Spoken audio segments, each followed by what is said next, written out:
இந்த மதம் எனக்கு, இந்த ஜாதியோட ஜீன்ஸ் எனக்கு, இந்த மொழியோட ஜீன்ஸ் எனக்கு, இந்த நாட்டினோட ஜீன்ஸ் எனக்கு, இந்த படிப்போட ஜீன்ஸ் எனக்கு.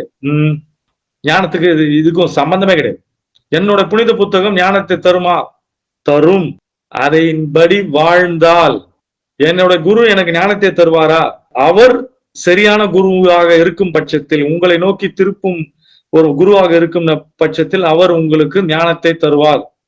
இன்னைக்கு இருக்கிற கண்டிஷன்ல புத்தகத்தின் மீது வெறியும், குருவின் மீது வெறியும், அவர்கள் காட்டிய விஷயத்தை விட்டுவிட்டு அவங்களுக்கு அடியாளாவும் புத்தகத்தினுடைய ஒரு விஷயத்தை வைத்து கொண்டு எங்களுது தான் பெருசு அப்படின்னு நினைச்சுக்கிறோம்.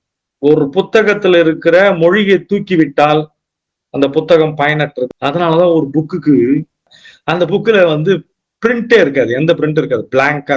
படிக்க தெரிஞ்சவனுக்கு புரியும். யாரு என்ன படிக்க தெரிஞ்சவனுக்கு புரியும்? நான் தன்னை படித்த தெரிந்தவனுக்கு அந்த புத்தகத்தை படிக்க தெரியும்.